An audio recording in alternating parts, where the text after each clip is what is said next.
అందరూ మారుతారు, కానీ మా ఇంట్లో మా మనిషి మాత్రం మారడమ్మా.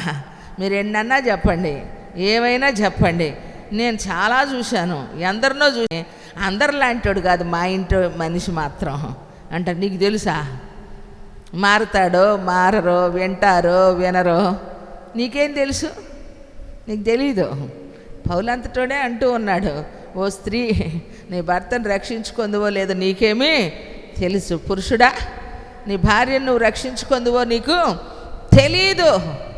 కాబట్టి దేవుని సన్నిధిలో బైబిల్ ఏం చెప్తా ఉంది, మీరు ఎడబాయకుడి, ఒకే ఒక కారణమును బట్టి ఏమని విడిపోయేదానికి ఆయన క్షమించలేకపోతే పర్మిషన్ ఇచ్చాడు.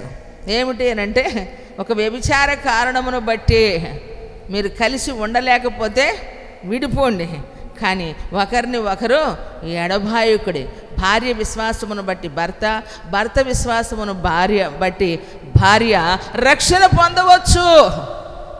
ఒకవేళ అందుకొరకే మీ ఇద్దరిని జతపరిచాడేమో, అందుకొరకే దేవుడు మిమ్మల్ని ఎలాగూ ఏమండి కుటుంబముగా కట్టడానికి ఇష్టపడ్డాడేమో, ఒకరి ద్వారా మరొకరికి దేవుని రాజ్యాన్ని సిద్ధపరిచాడేమో.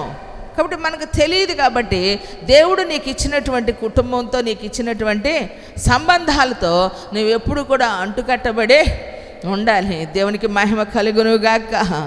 ఎందుకంటే మనము మన ఇంటి వారిని రక్షించుకోలేనటువంటి విశ్వాసం ఇతరులు మనం ఏం రక్షిస్తాం ప్రియులారా? ఒకసారి చెప్పండి. కారణం ఏంటంటే, మీకు ఒక లాజిక్ చెప్తాను. ఎదుటివారి ఎడల మనం ప్రవర్తించేటువంటి వైఖరి చాలా మృదువుగా, సున్నితంగా, చాలా ప్రేమగా ప్రవర్తిస్తాం. అదే ప్రేమ, జాలి, మృదుత్వం అనేటువంటిది మన ఇంటి వారితో మనం కనుక ప్రవర్తించగలిగితే ఇంట్లో వాళ్ళు తప్పకుండా మారుతారు. 10 ఏళ్ళు కావచ్చు, 20 ఏళ్ళు కావచ్చు. నీ వంతు దేవుడు నీకు అప్పగించిన బాధ్యత ఏమిటంటే, సమూయేలు అంటాడు ఇశ్రాయేలీయుల గురించి, నా మట్టుకైతే మీ నిమిత్తం ప్రార్థన చేయుట నేను మానకుండా ఏమండి మానలేను, చేయకుండా ఉండలేను. ఒకవేళ అలా ఉన్నట్లయితే నేను పాపం చేసిన వాడు నవ్వుతానంటాడు. ఎదుటివాని స్వభావమును గూర్చి, బుద్ధిని గూర్చి నీకు అనవసరం. ఇంట్లో వాళ్ళైనా బయట వాళ్ళైనా విశ్వాసిగా నువ్వు చేయాల్సిన పని ఏమిటంటే, నీకు అప్పగించబడినటువంటి దాని నిమిత్తమై నువ్వు ప్రార్థన చేయటమే. దేవునికి మహిమ కలుగునుగాక. కార్యం చేయటం దేవుని వంతు కదా, ప్రార్థన చేయటం మన పని.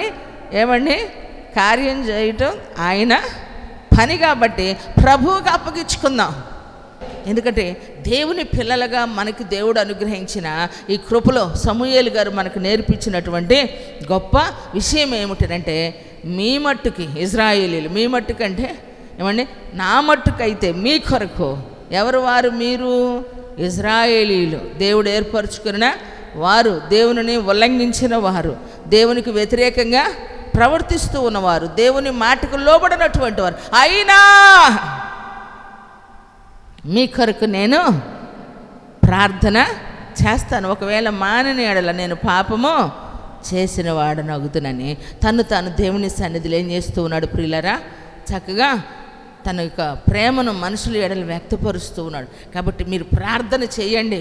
మీ కుటుంబాల కొరకు, మీ ఇరుగు పొరుగు వారి కొరకు, మీ చుట్టూ ఉన్న వారి కొరకు మీ వంతుగా దేవుని సన్నిధిలో, దేవుడిచ్చిన సమయాన్ని దేవుని సన్నిధిలో ఆశీర్వాదకరంగా మార్చుకోనండి. ప్రభు ఖచ్చితంగా ఘనమైన కార్యాలు నీ జీవితంలో వ్యక్తిగతంగా ఏమని ప్రార్థన చేసినప్పుడు ప్రభు ఘనమైన కార్యాలు జరిగిస్తారు. దేవునికి మహిమ కలుగును గాక.